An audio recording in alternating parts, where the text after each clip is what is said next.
Welcome to Moving Conversations, a podcast for movement professionals by movement professionals. If you coach, train, or teach movement, Pilates, or fitness, then this podcast is for you.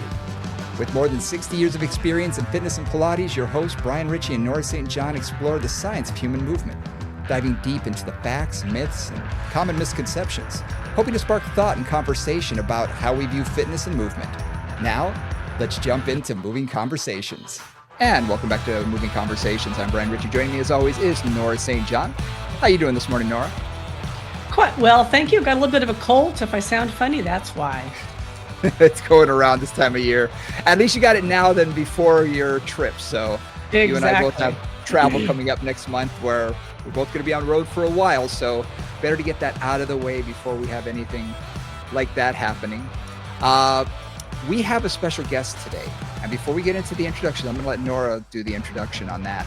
I want to remind everybody, please do us a favor, hit that like and subscribe button. We really appreciate it. Share, comment, do all those things. It really helps us out a lot. That way we can bring you more guests because we know people love to hear the people that we are interested in, that we learn a lot from. So today's guest is someone I've learned a lot from, and I know Nora has. So I'm going to just let Nora do the introduction. I'm really excited today to introduce one of my probably most influential mentors, Eric Franklin, from the Franklin Method. I've taken a couple of the years of the Eric Franklin training, and I have to say, in terms of just transforming my teaching, his approach to using imagery and movement and teaching anatomy and really using creativity as a way to communicate were incredibly powerful to me, and really, honestly changed how I taught, I think, for the better, quite effectively. So I just cannot thank you enough, Eric, for joining us and for bringing an introduction, at least, to imagery, the Franklin Method, to us. So Eric, I'm going to let you do a more formal introduction, but we're so happy to have you. Thank you so much for being on Moving Conversations. Yeah, it's my pleasure to be here. Thank you very much for the introduction, and I'm looking forward to talking to you. Great. So I want to start with asking you, how did you get started with movement and imagery? How did that begin for you? Well, this was a long time ago, and I was a dancer at NYU School of the Arts, or learning to be a dancer in New York, which is pretty tough. And we would dance all day, ballet, contemporary, and so forth. And I developed a variety of aches and pains in my body. And I had the idea, well, dance is fun, dance is good for you, isn't it? But I noticed if you don't know what you're doing, you can really hurt yourself. So that kind of started my journey. Interesting. And you studied, I know, where did imagery come in for you? I know some of your story, but I think it's, because I know it's such a powerful tool that you've learned to use for all kinds of things, healing, movement, performance, all those things. So tell us a little bit about where that started. I think there's many sources. Well, first of all, dance, imagery is very prevalent. Dance teachers always use imagery for cueing, to help the dancers understand what they're supposed to do. All choreographers use mental imagery. Martha Graham, for example, a famous choreographer, she said, I'm looking for someone who can imagine something in my dancers, not basically someone who has great technique, but someone who's able to imagine their role or their environment and so forth. And the same thing actually goes for theater. And then I also had a teacher called Andre Bernard who taught ideomotor or ideokinesis imagery, which is basically skeletal realignment. And that was very inspiring for me. But there's also other sources. I studied psychology. So you have, for example, C.G. Jung, who had developed, or one of his students, active imagination, so a type of therapy based on imagery, and many sources like that. But yes, certainly because I was a dancer and because mental imagery is so prominent in dance.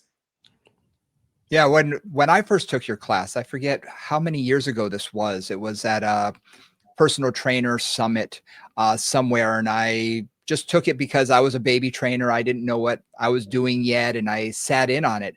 And what I was fascinated with were not only how you visualize things, but even how on your slide, your presentation, the visuals.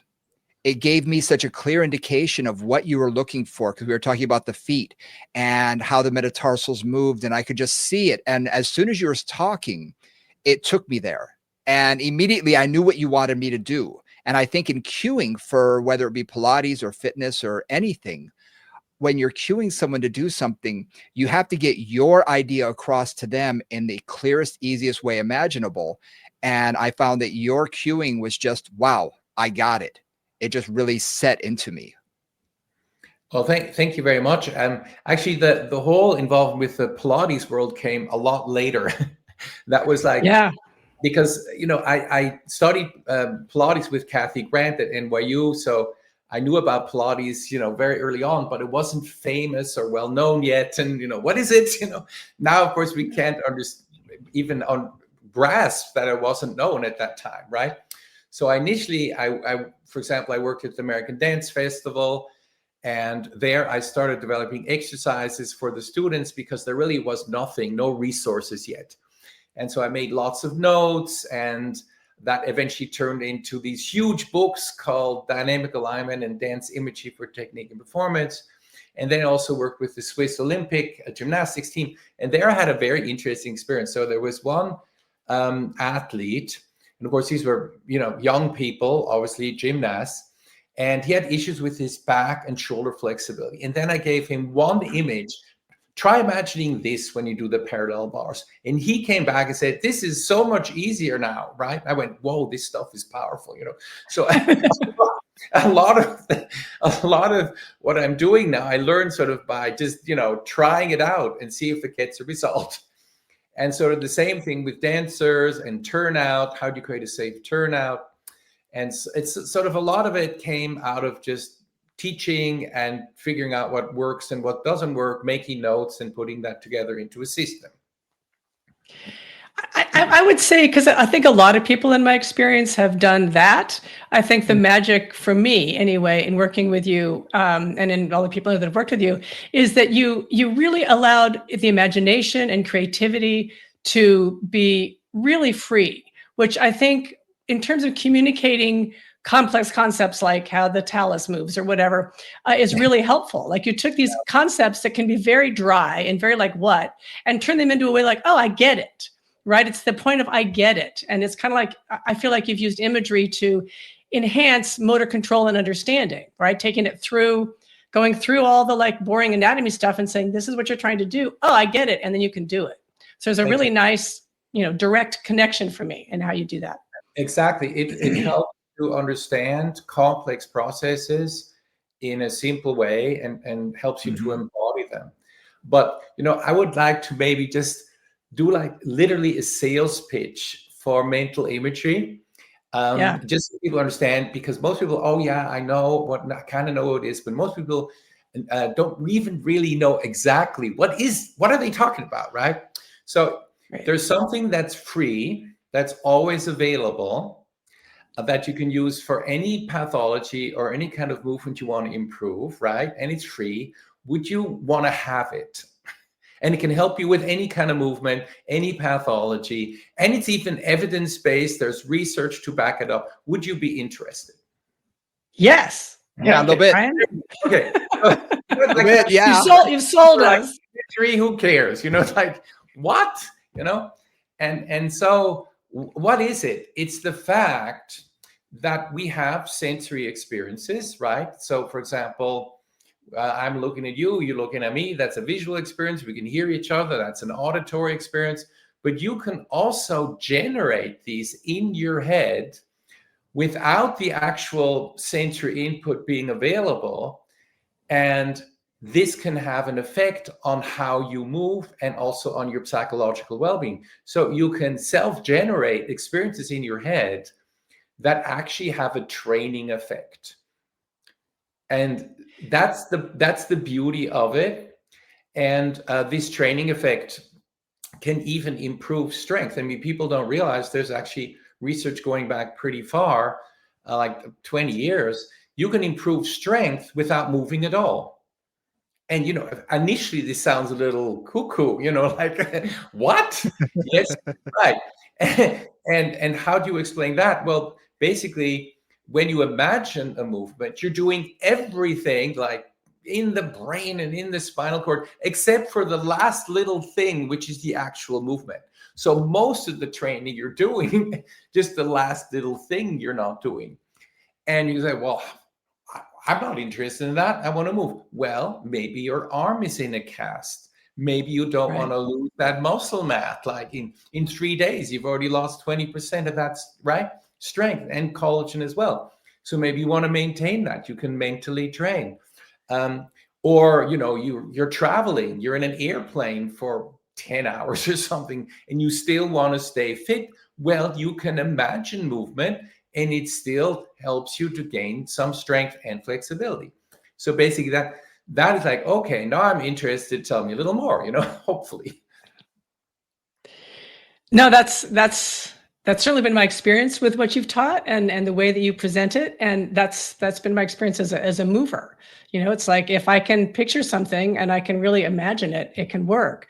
Now, I know some of the research that you've done, and I know you've done some research recently on how imagery really changes strength and motor control and how the body works. Can you bring in a little bit of that? I know there's a lot of things to mention on that. Yeah, it's a lot we've been working on. And for example, this is maybe an earlier study, but interesting because it sort of highlights something, which is, can you improve jumping with mental imagery? So you would think that, to jump higher, basically you have to, gain strength somehow. And so we said, okay, let's use metaphorical imagery, 4 metaphorical images, and see if these dancers will actually jump higher. So we had one image of the dancers being a spring. You're imagining a spring, you're a rocket. Then we had lengthening the spine, images like that. And we wanted to find out, does that really help? And all of the images helped, which is very interesting. And the results are better than doing strength training. And we said, why would that be better? Well, it's better because strength training, now how do you train all those muscles in the perfect synchronized way to improve jumping? That's quite a task. But one image can organize all the muscles and joints in a way that they synchronize together to improve better jumping. And in this case, we're using so-called metaphorical imagery, which is when you borrow a concept, from someone else, like a rocket, and use it in your body to improve something. It's just one time. It's called metaphorical imagery. So these are all metaphorical interventions. That's amazing. And that's fascinating. It speaks to something that I think about a lot, and I try to kind of get my teachers and my students to understand, which is that movement doesn't happen from one place.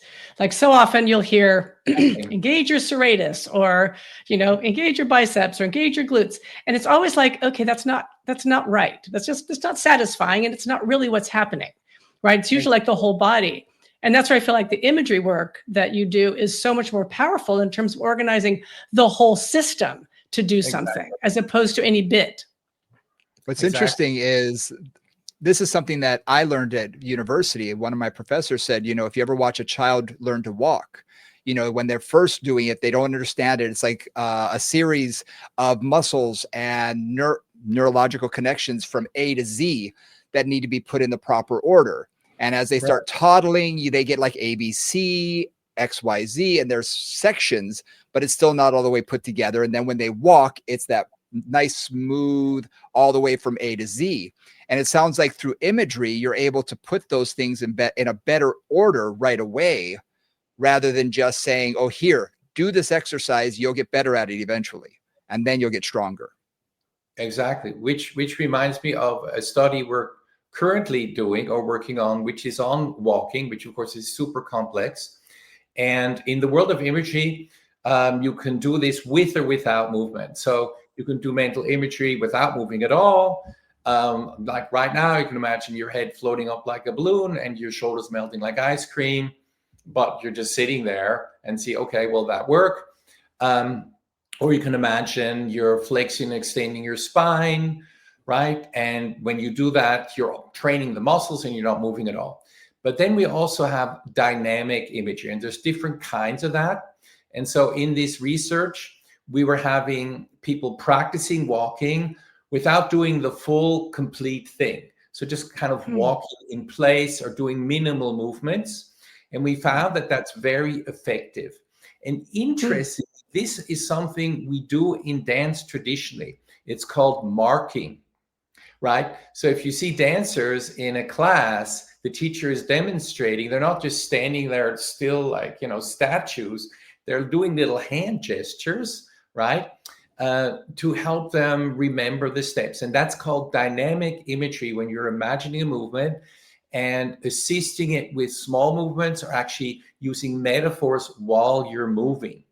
So just, I'm addressing that because you mentioned gait.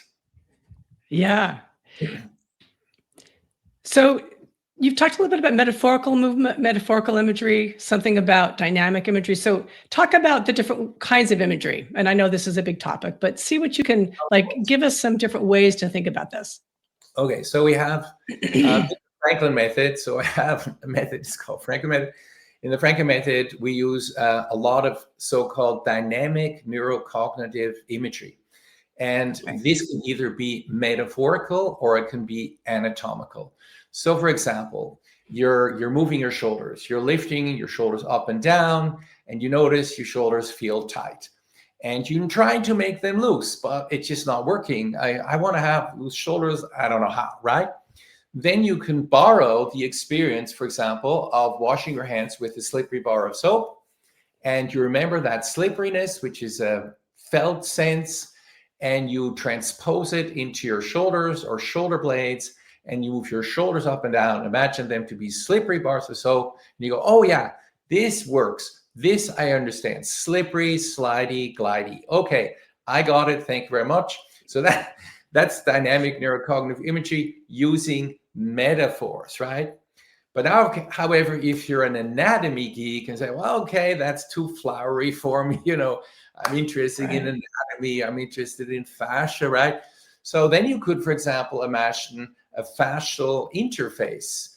So the fascial gliding of the muscle under your shoulder blade on your rib cage, right? So you mentioned serratus anterior. In fact, the muscle under your shoulder blade, called subscapularis, when you shove your shoulders, is gliding on the serratus, for example. Yeah. And you have actually something between the muscles that's similar to joint fluid.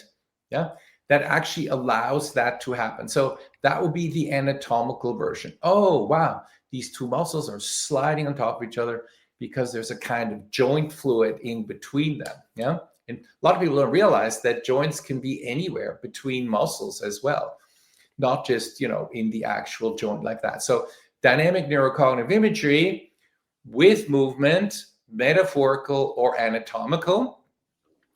Then you would have to talk about, okay, I get that. Now there's modalities. In other words, you can use imagery in many different sensory categories. The most common are kinesthetic, so felt sense, and visual. So you could, for example, imagine your shoulders floating up like balloons. Then you see the balloons. You feel the slippery bar of soap. That's the felt sense. So seeing and feeling are the most common, but a lot of movement teachers actually also use auditory imagery when they teach. So for example, they say, okay, now lift your arms up, or, lift your legs up. Actually a form of auditory imagery. And if people go, auditory imagery, correct that. And the way I explain it is I'm going to sing something, and I'm not a great singer, but you're going to hear the rest of these two, and I'm sure you can. Da da da da. Right? That's Beethoven. Yep. So to complete it, you used auditory imagery, and then another modality is gustatory, olfactory. That's probably more important for cooks, for example. So can you taste? Imagine you're tasting tomato soup. Can you imagine you're smelling the slippery bar of soap? Maybe it's lavender or something like that. That would be so. We like to have imagery be vivid, very alive, because then it has a better effect. So that's why the modalities are important. And my understanding from this and from many other things is if when you're using imagery, it has to be meaningful to the person, right? It has to be something, because I know, I work with clients who love that kind of imagery and love to kind of get into the whole story of it and creativity of it. And other ones that are like, just tell me where my legs need to go, right? Exactly. So, Exactly. so you got to kind of choose your poison, as it were, choose your communication style. Yeah, I agree. Like with the examples I just gave you, I would say, so this is not going to work if you had a bad childhood balloon experience, or I only use liquid, so forget those bars, so it's not going to work. So I think that's one of the things, if you're interested in using imagery also for cueing, is to be creative about it, right? Especially with metaphors, because metaphors, that can be in these different modalities, but they can also be in different spaces. So we had, for example, the slippery bar of soap and the balloons are inside the body. But for the same movement, and everyone, listening now can practice this, of course, you can imagine strings attached to the tips of your shoulders, pulling them up. And these strings are, of course, outside the body. And that would be outer imagery like that, yeah? So the image can be inside the body, it can be outside the body, but it can also be everywhere. So we call that a global image.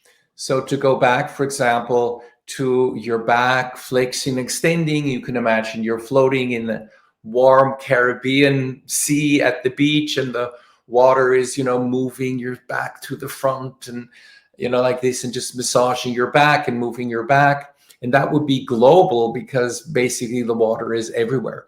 So that's how we make this more interesting. And that's what we can learn as movement teachers to use to find what works for our clients. Yeah, we've talked a lot about cueing in the podcast, because I find that especially people who haven't been doing this for a very long time, they get stuck on one cue. And rather than coming up with 20 different ideas, they'll say the same thing over and over, like beating a dead mule. It's just not working. It's not getting through. And what I find fascinating is when you do use your creativity, when you do come up with other ideas, when you are trying to, like you said, use your imagination a little bit more, you can see the light go on a lot better and a lot easier. You can see the eyebrows raise, go, oh yeah, okay, I got it. And then we can actually see their bodies change and see the movement change. Exactly. And there's even a phrase for that. It's called the kinesthetic response. Is your cue working? You can kind of see it in the client's or student's breath or in their facial expression. You can kind of see, okay, is that hitting home for them? And of course, you can also expect possibly some creativity from your clients. Like maybe you can come up with a metaphor that works for you. But at this point, we do have to know that there is some clients that might say, oh, I can't imagine anything, right? And that may be true or maybe not true. And this, of course, is called aphantasia. So that is if someone, for example, has difficulty with visualization or kinesthetic imagery or auditory imagery, but very rarely or nearly impossibly does anyone have complete aphantasia. In other words, all the channels are kind of gone. So, okay, maybe not so good at visual, but good at kinesthetic or vice versa, or good at auditory like that. So we do sometimes encounter people with that, but most people are pretty good at this. And some people are actually really, really good at imagery. They're like just imagery geniuses. Yeah. Exactly. So several things are going on in my head, but first I want to follow that up a little bit. What would an imagery genius look like? How does that influence their performance, their health? Like, tell me about the benefits really of using imagery that powerfully. What does that do? What have you seen that do? Probably they're in a pretty good mood, because the research says that people use more imagery rather than less imagery. They're in a better mood because they're not worrying as much, right? So if you're focusing on balloons and slippery bars of soap and strings, moving your shoulders for you, or the Caribbean, if you have a rich imagery life like that, then actually it's mood regulating. So usually if people come to a class where the teacher's using a lot of imagery cues, one of the reasons they walk out in a better mood is because they have been imaging and using the cues, for example, in a Pilates class, instead of worrying about stuff. It's filled their head with some more light and pretty and, happy pictures. So one of the things that I think about when I think about what influences our mood, et cetera, is that when we are in a state of anxiety or fear or whatever, oftentimes our imagination is kind of shut down, right? So it's kind of like we can't, we really don't have access to that creative part of our brain. So in many ways, influencing a classroom by bringing that in and helping them to just find that and engage in that is a really wonderful way to just change their mood. I hadn't thought about that. I like that. Yeah, and the mood thing is kind of important because we know inflammation follows mood, right? So people that are more unhappy, they tend to be more inflamed in their body. And then these people go, well, I can't do it, nothing I can do. And yes, you can, right? So one is imagery. So use images while you exercise. See if basically start a journal. So in the morning, right, today I'm going to have some nice images to make me feel better and, be a happier person like that, because sometimes I say, look, the main things that you experience in your life are you have feelings, you have pictures in your head, you have words, right? And those are all the things we address when we teach imagery.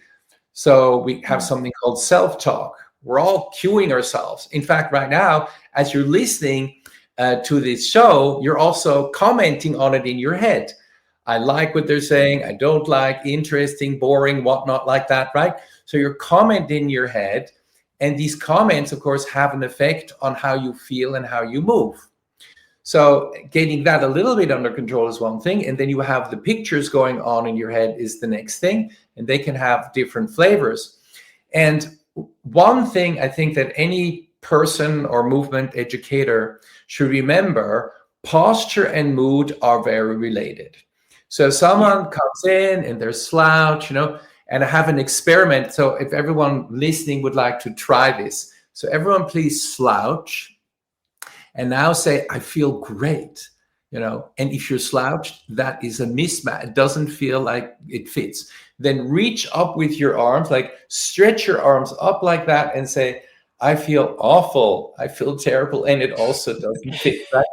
So posture and mood are related. And now comes even more, for me, quite fascinating. They did this experiment where they had people be in bad posture, and then they gave them some news. Oh, did you know that? And in a bad posture, people would interpret news much more negatively than if they were in a good posture. Oh, that's not so bad. Yeah, okay, fine, whatever. So if you're in a better posture, you seem to perceive what's going on in a more positive way. It's amazing. So, it's really interesting. Yeah. People usually try to qualify good posture biomechanically. And, I'm fine with that, of course, all the joints and obviously, forward head, going to have worse blood flow to the brain and whatnot. Yeah, of course. But the mood thing, right? And the interpretation of life events, that's like another layer. Yeah. Yeah. I think so often we get locked into the science of things. We want things to be proven. And something like mood is one of those that it's hard to quantify, whereas it's incredibly important to link that, because you're absolutely right. When you see a client come in, you can immediately tell what kind of day they've had. You can immediately tell because of their posture, because of how they look and how they're moving. And all of that's going to dictate what we do and the things we choose to do with those clients. And we got to get them out of that space, or else all their movement patterns are going to be dictated based on that. Exactly. And actually mood even improves, even influences flexibility. And there's a neat experiment you can all try, all these are all experiments. So they may work for you or not, but it's a good thing. So just lift your arms up again and down and feel your shoulders. And then say, I feel great today. I'm having a great day. And then reverse that and say, no, I know today I'm having a bad day. It's just not working out for me. And then lift your arms and see if you feel any difference in shoulder flexibility. So, yeah. And, you can say, oh, wow, no, it's not complex at all. If you're thinking like that, I'm having a bad day, things are not going well, you're more in this defensive kind of mood. And obviously, the brain will then start to tighten up your muscles, your whole system tightens up. So mood and flexibility, there's a relationship there too. And I think, people want to have easy fixes sometimes. You want a fast way to improve your flexibility. Just let's see how mood affects that, right? And people, once they get it, they go, oh wow, yeah, that's like, right? Change my mood, change my flexibility, not too bad. Well, now you did early on in this process, say part of your sales pitch is, do you want something easy that will change your movement patterns quickly? And you've just done it, right? Exactly. There is a caveat, though, I think, why some people, really resist mental imagery and oh, no, this, because, people have opinions, right? People have opinions. And basically, doing mental imagery, doing any mental technique is trying out different mental states, trying out different mental contents, and looking at which one works best for you, right? Right. You're not ready to change the mental content, then you can't do mental imagery. So imagine a banana, imagine an apple, imagine a pear. So basically changing mental content, right? But people resist that. No, I don't want to think, imagine my shoulders are flexible, because they're not. What you do then, So one of the things I'm working with a lot is the concept from modern pain science of where pain actually lives, right? It doesn't really live often in the pathology anymore. After a certain point, it lives in the brain. And so much of that, and I know Brian, I boast in that, I'm sure you have too. People who come in and it's like, I'm broken and I'm never going to get better, right? Just that's the attitude they come in with. My back's blah, blah, blah. I'm damaged. Exactly. And getting people to even see another viewpoint is a challenge. It can really be a challenge. And again, you've just provided a lot of tools to break open some of those belief systems, because those can be hardwired belief systems that are hard to open up. Right. Which brings to another type of imagery, which is called end state imagery, or basically goal setting. So imagery is very big in goal setting.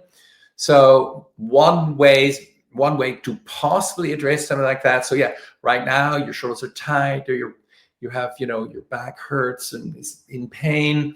What would be your desired outcome? What would be a goal? What's your goal for your shoulders, for your back? So asking people, okay, so how would you like it to be? Let's quickly look at that for a moment, so we're all aligned, like this.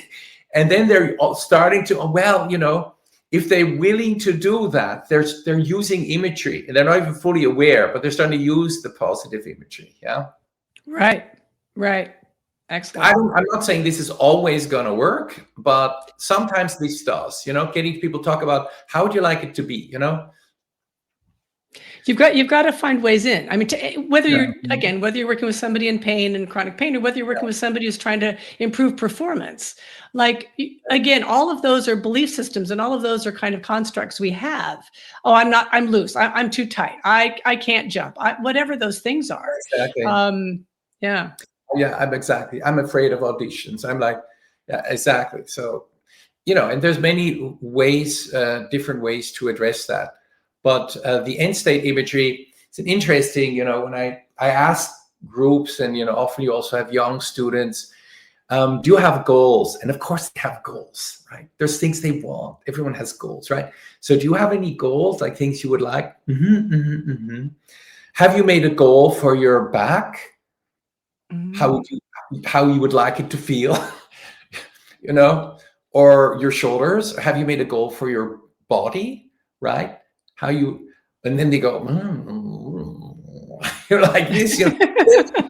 Yeah, I mean, actually, we can have goals and have a picture or a vision, even for those things rather specifically, So that's another a way. You have to trick people a little bit into using positive imagery. I mean, that's just been my experience.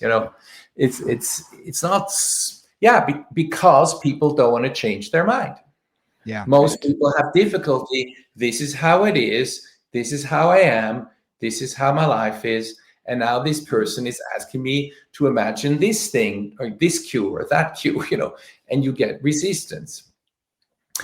And one thing I do, actually, I address the resistor, because I know people are going to resist. So everyone, imagine your shoulders are free and flexible and mobile like this. And then I go, okay, did that work for you? And then I go, it didn't work for you. Well, maybe the resistor popped up.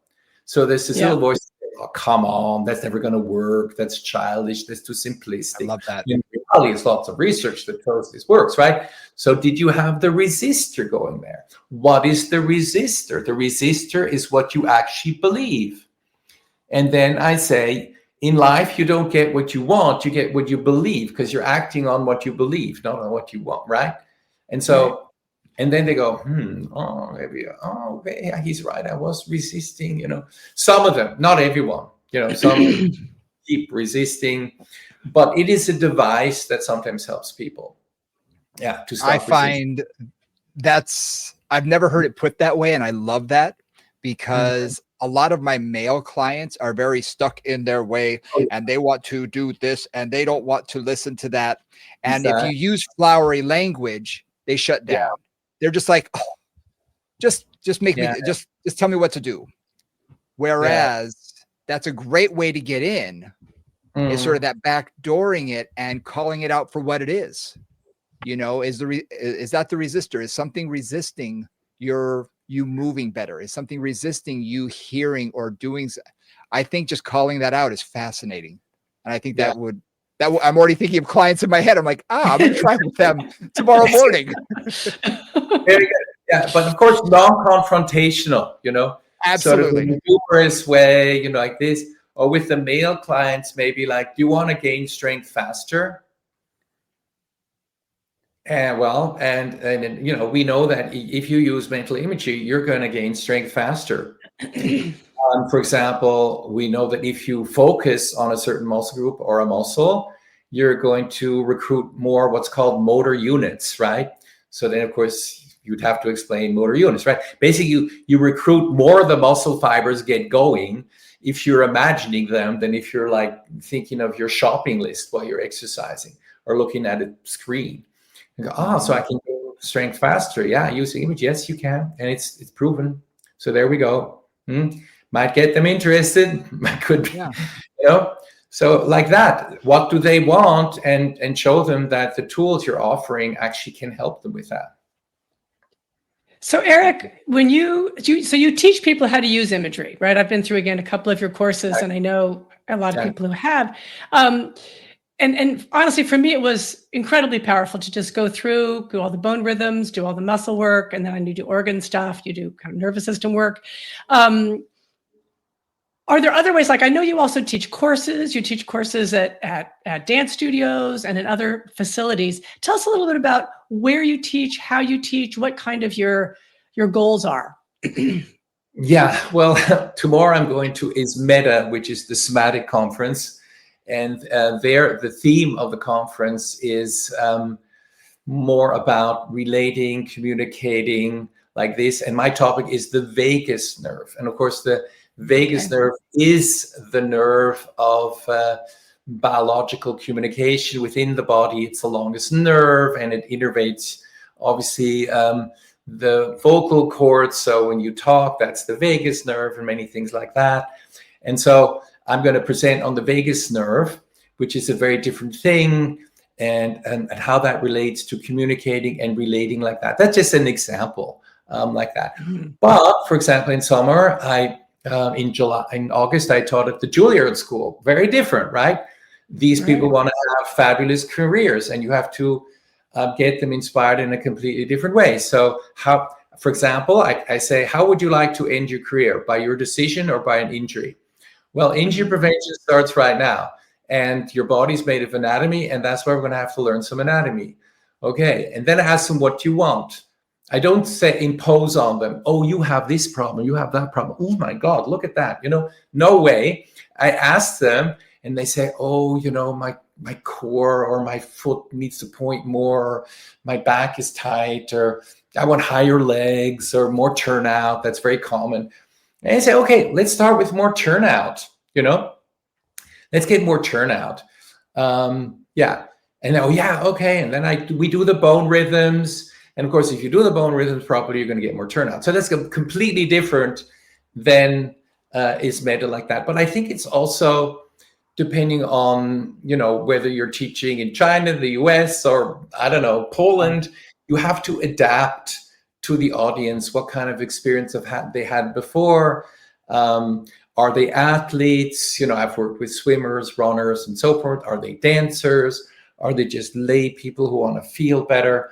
So yeah, it's definitely the class has to be reinvented for the audience each time. And in Franklin Method, we have something called student-centered teaching, which basically the class is not about the teacher just talking about his expertise and what everyone should do and what they should fix according to his opinion, but about the client, the student having a better experience of themselves, their body, and their movement, right? So the whole pedagogy is oriented towards that. And then what we do is embodied anatomy, because only if you have a felt experience of the anatomy is going to help you move better. And the proof is, I have a proof, which is no research, but it's a proof anyway. If learning anatomy would make you a fabulous mover, then every doctor MD would be a ballet dancer or a star athlete. It doesn't transfer like that. It just does not transfer that. No, the data set proves otherwise in this particular circumstance. I don't think even we need data. Just like the Newtonian laws, which have never been proven, but they work, right? It's pretty obvious it doesn't work like that, yeah? And yeah, then I try to inspire people about the fact like, okay, what's the most complex in the machine in the universe? Do you want to go and get help from the most complex machine in the universe? What is it? And some people will point to their head, your brain, right? Oh, wow. Okay. Okay. And so how do you use your brain? Imagery, words, all the things we're talking about today. Yeah. And it's free and always available. And it's the biggest pharmacy also in the universe, right? Who controls the pharmacy? Who controls the deliveries? Your imagery, your thinking, your metaphors, And they go, okay, I'm fine. Okay, show me how it works. Because, let's face it, for example, the Juilliard dancers, they're not inherently interested in anatomy. They just want to be more successful, dance better. Right. And it has to be told, And with imagery, yeah, it's not such an easy sell. It really isn't, I have to say, because people... yeah, they don't quite know what it is, and they don't know it's a tool because it's invisible. You can't see it. A reformer, you can see.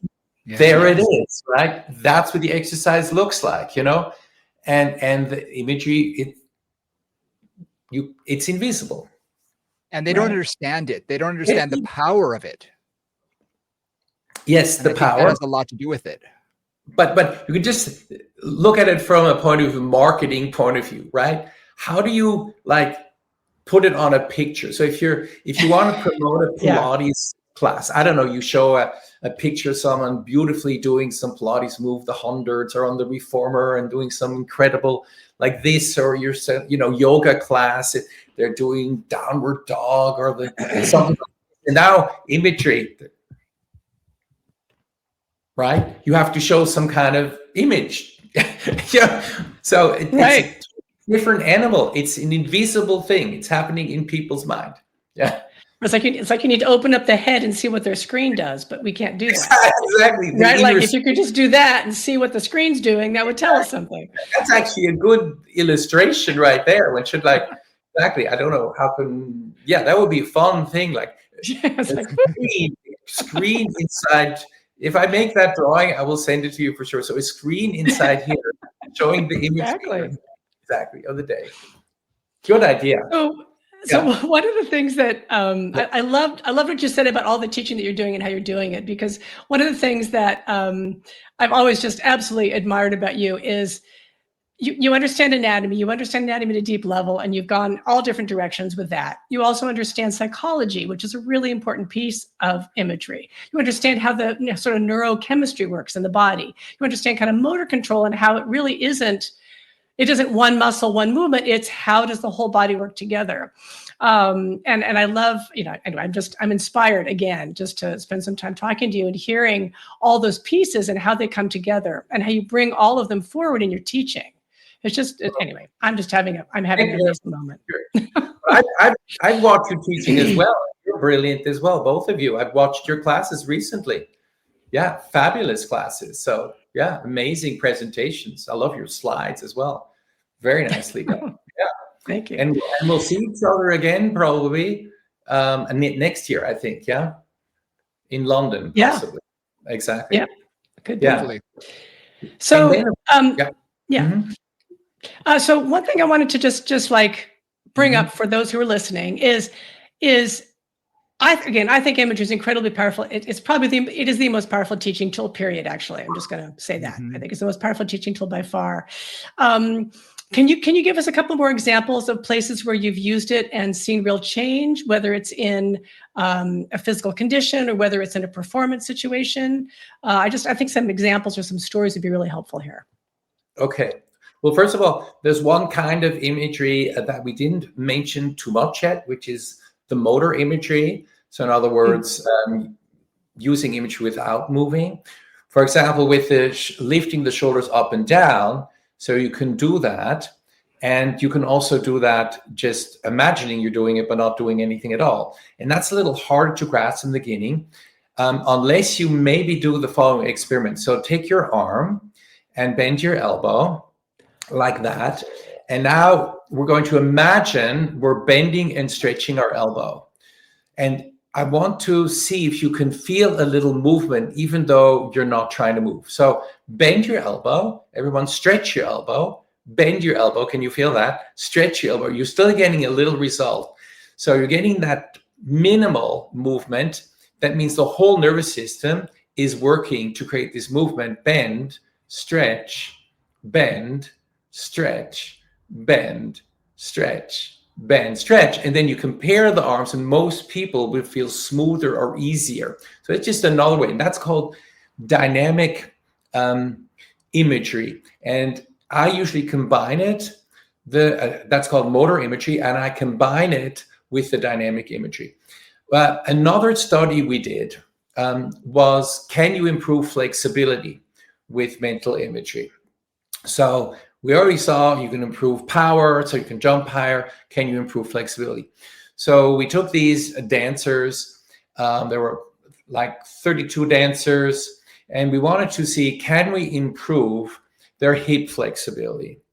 So it's a leg lift, it's called a développé. And of course, this is useful for a lot of people to improve their hip flexibility. And we worked with metaphors only for 3 days, and we did pre and post measurements to see if we can get their leg higher up. And we did. And we did it without the dancers cheating or anything like that. So you can use mental imagery to improve your flexibility. And this is an interesting point, because most people think you need to like stretch to improve flexibility. But stretching is probably the most tricky. I'm not against stretching at all, but it's the most tricky way to improve flexibility, because I, as a dancer, overstretched my hamstrings, and I felt it for a year. So I always say, if you want to improve your flexibility, give imagery a try. It's really a super safe way to do that, because in the end, flexibility is a habit anyhow. It's a mental habit. So you move flexibly or you don't move flexibly. And so I recommend trying. I've given people different ways of using mental imagery to improve their flexibility. So flexibility, strength, power, coordination, synchronization, speed.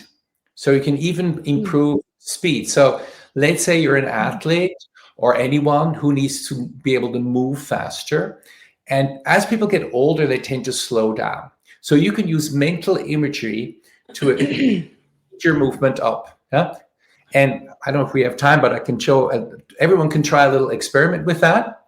So take your arms and do some boxing, everyone, just like mock boxing, right? And notice how fast you can do that. Notice how fast you can do that. Exactly.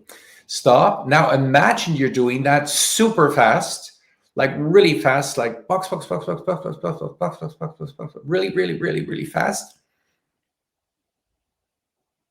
Good. And then do it again, and it might be easier to be fast. Yeah. You feel that. So speed as well. And then what we didn't address so much is we did address mood psychologically, but mental imagery can also improve your confidence, your concentration, your cognition.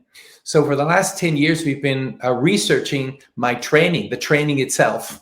You know, a lot of people say, oh, my class has this benefits, that benefits. You know, I say, okay, let's see if we actually deliver on what we're saying. So we've been researching it. And one of the results we got, which I think is very interesting, that using imagery, taking this class, improves mindfulness. So yeah, obviously you can improve mindfulness by meditating, by doing a variety of meditations, but you can also do it by using mental imagery. So mental imagery, moving with images, also improves mindfulness, and mindfulness is associated with so many diseases, you know, reducing, you know, their prevalence. It's a great outcome. So mental imagery also can help you with that. Well, love it. Yeah. There's one other thing I wanted to talk about here, because this is imagery, but in a sort of a different form. I was listening to a podcast, and they were talking about basically imagery for very specific skills. I think in this case it was either hitting a baseball or golfing, right? Kind of a one move, boom. And they talked about how, you know, mental imagery is really effective at improving that if you are able to image the right way to do it. So they're kind of really talking about a specificity. Could you sort of address that a little bit? Yeah, the previous experience. Exactly. That's a big question. How much of a previous experience you need of the movement to practice it? So examples, gymnasts, basketball players. So the basketball player, before they throw the hoop, you know, they have a free throw. You're going to see most of them practicing mentally. But of course, they know exactly what they're doing, right? And same thing with golf, same thing we have also like fencing, for example. It's very precise. You know the movement, so you can imagine it. Well, there is one way out of that, and that's called action observation, which is very related to mental imagery.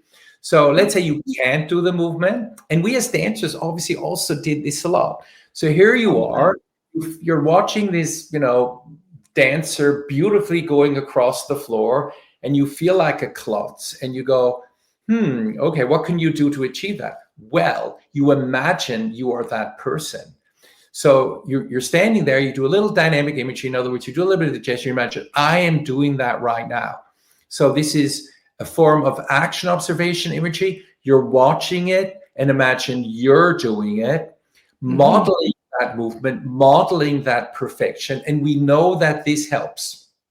So you find the best model you can, right? So I want to learn how to do that movement or that throw or this Pilates exercise, you know, and you watch and imagine I'm doing that now.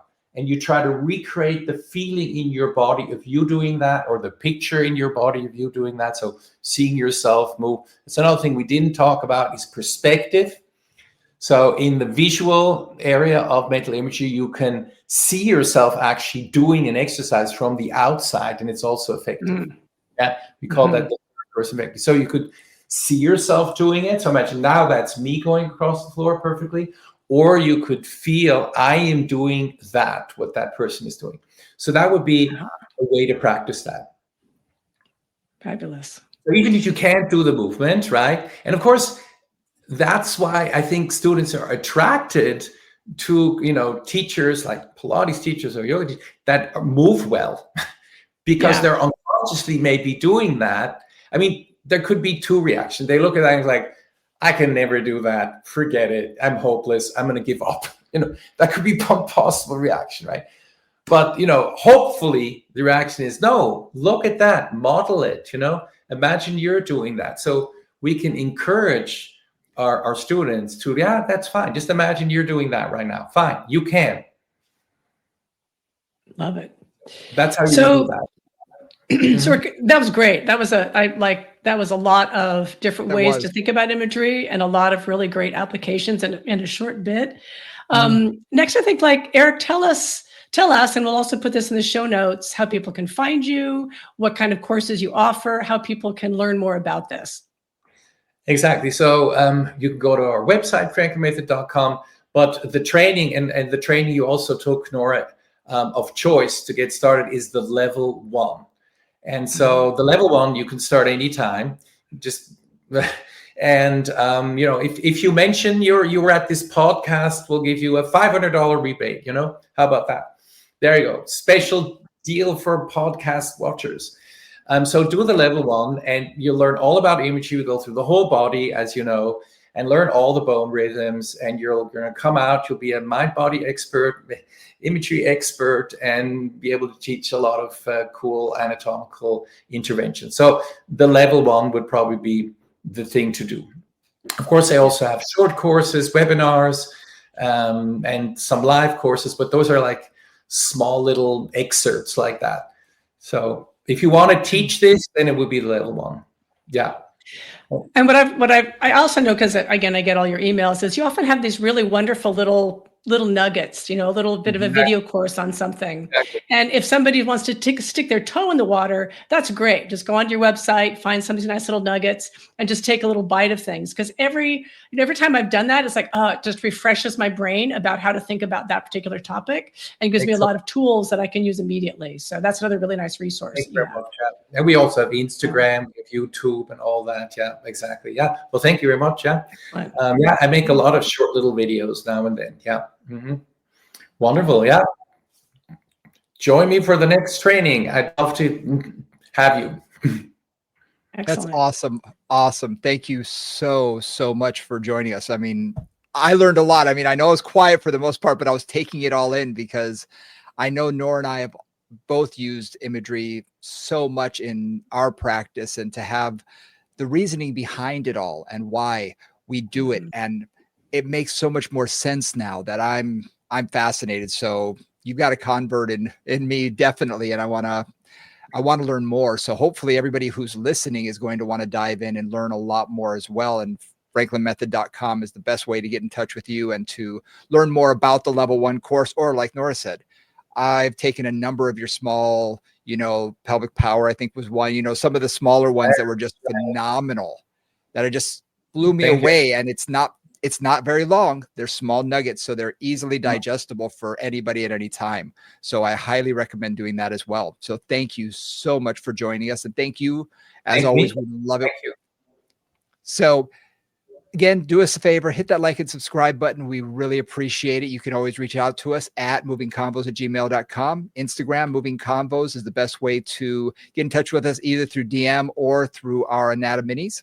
And for Nora St. John and Eric Franklin, thank you so much again. I'm Brian Ritchie. We'll see you all next time. Bye-bye. Bye, guys.